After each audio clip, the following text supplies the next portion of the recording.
Bom dia, meu povo, tudo bem? Vamos conversar um pouquinho de filosofia hoje? Esse mês de janeiro tem sido muito quente nos debates críticos, nos debates teóricos aqui na filosofia brasileira.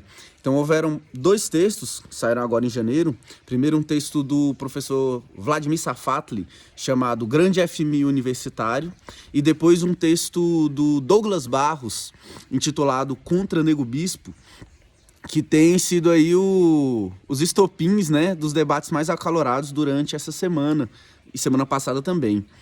E aí eu gostaria de só dar uma explicação aqui da controvérsia para quem não está muito por dentro. E eu gostaria também de deixar o meu pitaco aí, meus 50 centavos de assunto nessa informação, nessa discussão. Beleza? O assunto todo gira em torno do pensamento decolonial, ou no caso do Nego Bispo, preferia se auto-intitular contracolonial.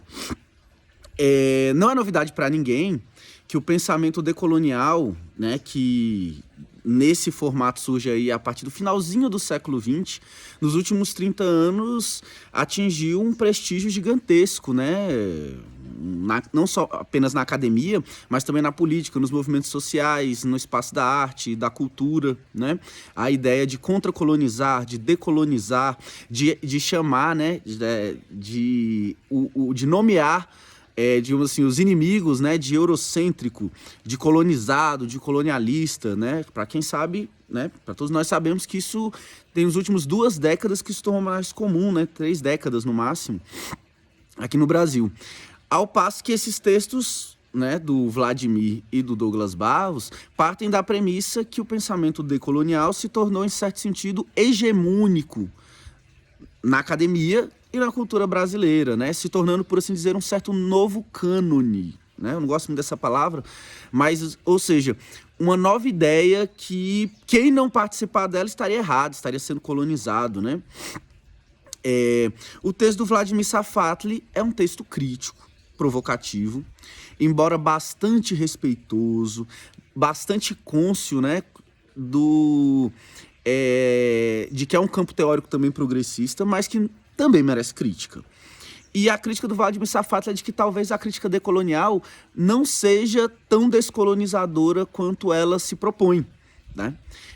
A princípio, o Vladimir sustenta que, além dela ter sido gestada e, digamos assim, distribuída por meio da principal potência imperialista, né? Ou seja, neocolonial, do século XX e do século XXI, que é os Estados Unidos, e carregar todos os traços intelectuais, metodológicos da cultura científica estadunidense, o Vladimir argumenta que ela funciona mais ou menos como um FMI, né? Emanada dos Estados Unidos para todo mundo, tem uma cartilha, um padrão crítico que todos deveriam reproduzir para não serem mais colonizados. O problema é óbvio, né? Acaba que essa forma de se descolonizar acaba sendo um tanto quanto colonizada. E para explicar isso, o Safatli diz, chegou um dia que a gente se viu como quem não é decolonial, em certo sentido, parece que é a favor do colonialismo, né? E aí o Safatli faz uma coisa muito, muito, muito importante, que é demonstrar a história da crítica ao colonialismo, né? Da crítica tanto teórica, intelectual, quanto política, revolucionária. E ele mostra que esse campo surge desde o século XIX, né? A partir da obra do Karl Marx, se estendendo durante o século XX por grande influência do marxismo quando ele se espalha pelo mundo, gerando o marxismo anticolonial, com figuras espalhadas pelo mundo, da qual talvez a mais famosa seja Frantz Fanon. Frantz Fanon é marxista, não é decolonial, tá? Decolonial surge depois que Frantz Fanon já tinha morrido. E aí, essas lutas que conduzem, inclusive, à libertação de vários estados, principalmente na Ásia e na África, essas lutas de libertações produzem muita teoria anticolonial, né? Que depois, no final do século XX, sofre uma crítica dos decoloniais e que tentam fazer uma ruptura com a tradição anticolonial por meio de uma negação de suas fontes na filosofia europeia, que é o caso do marxismo, que é o caso da dialética, que é o caso do hegelianismo, né? E são teorias, de fato, produzidas, por assim dizer, pela crítica à modernidade europeia. Então, ao tentar, digamos assim, cortar os vínculos da crítica colonial com as críticas coloniais produzidas dentro da própria Europa, que é o que o pensamento decolonial tem de diferente do pensamento pós-colonial, isso aí o Safatli explica bem lá no texto. Quem não tiver o texto, não conseguir ler ele lá na revista do Piauí, pode pedir aqui para mim que eu dou um jeito de conseguir o texto para você em PDF. Ou seja, o decolonial é apenas a última forma de crítica colonial, outras já haviam durante o século XX, e o decolonial se caracteriza justamente por tentar nomear toda a matriz teórica como oriunda da Europa como sendo, assim, de algum modo colonizado, né? E o texto do Safatli chama os pensadores decoloniais, né? Ele não quer liquidar, ele fala, olha, o pensamento decolonial ainda pode dar um gigantesco avanço, e ele é propositivo, o Safatli, tá?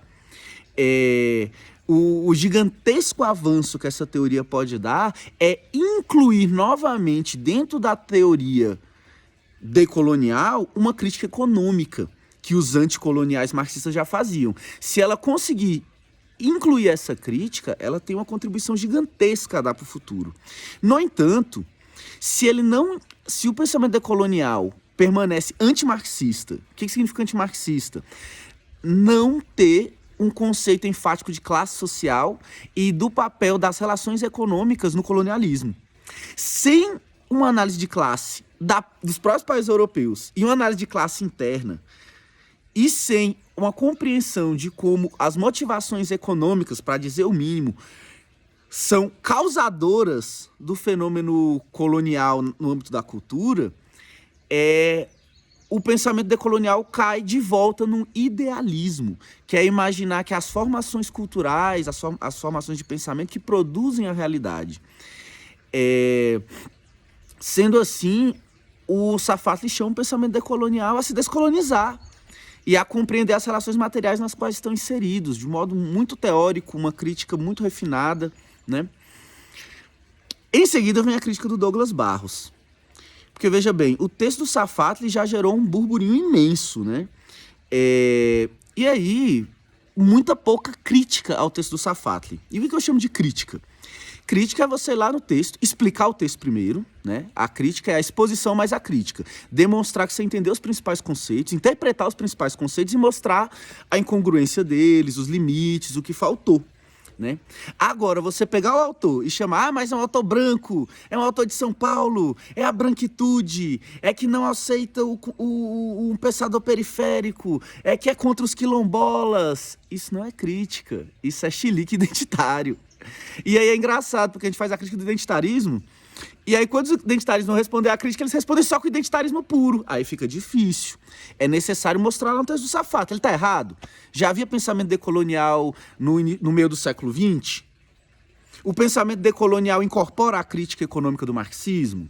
Em quais autores? Aí alguém teria que explicar isso, mas essa explicação não veio. E aí 2 semanas depois surge o texto do Douglas Barros, que é absolutamente demolidor. Quem não está acostumado pode botar um capacete, porque o texto do Douglas Barros, diferentemente do Safatli, que é um convite ao pensamento decolonial, superar seus limites, superar suas barreiras, o texto do Douglas Barros é devastador, é uma pedrada. Por quê? Porque uma das, digamos assim, das respostas possíveis ao texto do Safatli seria o esquivar-se.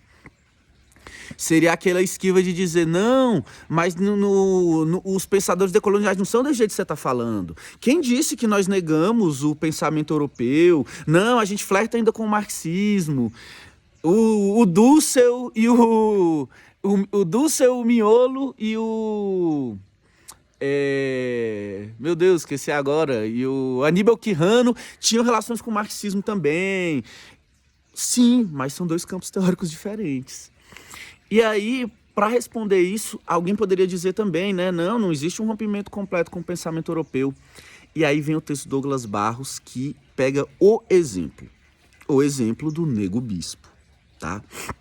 E aí esse causou muito mais escândalo, porque deu um nome aos bois e fez uma crítica pontual a um autor, utilizando o recurso da crítica às suas teorias, suas ideias. O Nego Bispo é um pensador, filósofo, por que não, né? De origem quilombola, lá do Piauí, do Brasil, que teve uma militância sindical também, uma militância partidária também, ele foi do PT, e que produziu alguns livros, palestras, sobre o que ele chama de pensamento contracolonial, porque ele também, como diz, ele se nega ao pensamento dele se chamar de teoria ou de se enquadrar nessas teorias decoloniais. Até aí tudo bem. E aí o Nego Bispo representa um pensamento, por assim dizer, contracolonial mesmo, né? De um pensamento que vem do quilombo, não da universidade, que não tem ligação com a teoria, que não tem legitimação científica. Mas qual é o problema? Que ele entrou no debate das ideias. Faz parte hoje é lido, estudado e faz parte dos debates na universidade. Já ocupa espaço no debate público, nos movimentos sociais, na política e na cultura. Então, é teoria, é pensamento, é filosofia e, como todas, pode ser criticada também. E aí o Douglas Barros parte de uma análise do romantismo alemão, que no momento de refluxo da Revolução encontrou refúgio no pensamento, nos sonhos, num retorno mítico a um passado original, ancestral, que trazia uma experiência para os participantes daquele grupo, que está inserido em sua vivência e seu sentimento, que lhes dão uma intuição de mundo, uma concepção completa, uma intuição completa do mundo, que seria, por assim, maior, né, mais validada do que o conhecimento científico. E que o conhecimento, né, por assim dizer, iluminista, moderno e tal. Isso já houve dentro da própria Europa, alguns séculos atrás. E o que o texto do Douglas Barros faz é uma analogia de mostrar como a produção intelectual do Nego Bispo, embora se coloque como nova, como uma nova epistemologia, como um novo saber, como algo descolonizado, completamente orgânico, vinculado à sua terra, à sua racialidade, à sua vivência, do ponto de vista filosófico, não guarda absolutamente nenhuma diferença substancial com a posição do romantismo alemão, tá? E aí, para os críticos, né? Para os críticos não, para os chiliques, né? Frente à produção do Douglas Barros, você tem pessoas dizendo isso. Ah, mas o cara morreu, já nem tá aqui, como se a crítica fosse a pessoa e não a obra, né? A crítica é a obra, gente, tá? Quando a gente fala o Nego Bispo e tal, isso é uma figura de linguagem que a gente chama a pessoa para falar da obra, tá? Ninguém tá falando da pessoa do Nego Bispo, que teve uma vida de luta maravilhosa. A gente tá falando de uma obra que carrega problemas para a interpretação do fenômeno do colonialismo. Qual o problema? E aí, gente, o texto do Douglas Barros, acho que teve gente que criticou lendo só a tirinha, né, da Boitempo. É um texto que tem referência aos textos do Nego Bispo, a vários livros dele, e que vai explicando conceito por conceito. E o grande problema é que, ao invés de tratar em termos de lutas de classe que atravessam o mundo inteiro, ele trata como uma luta entre diferentes cosmologias, tá? E a cosmologia europeia monoteísta branca, ela é colonizadora independente de, como ele fala, independente de serem senhores ou colonos. Ou seja, independente de serem a classe dominante ou os trabalhadores da Europa. São todos representantes de uma cosmologia europeia, tá? E que se confronta com a cosmologia. Então, diferente de uma luta de classes, de uma luta pela apropriação da riqueza, como nós marxistas falamos, há uma cosmologia entre duas cosmovisões de mundo que estão enraizadas na raça e no território, e que os membros têm, né, uma vivência imediata, e que esse conflito entre essas cosmologias implica numa resistência, e que a luta contra-colonial é resistir no território contra a cultura, a cosmologia europeia. E aí, gente, é problemático. É muito problemático, tá? Eu não vou conseguir o tempo de reconstruir todos os argumentos do Douglas Barros, mas o ponto é, a partir de hoje, o consenso da teoria decolonial está fraturado, tá? E aí eu vou finalizar agora, o vídeo já está gigantesco. Talvez eu faça um segundo explicando a minha posição sobre o assunto, mas eu vou dar em linhas gerais aqui ela. Minha discussão é que é errado tratar esse debate do ponto de vista explicitamente político, né? Ah, não, é contra os negros, é contra os brancos, é contra os quilombolas.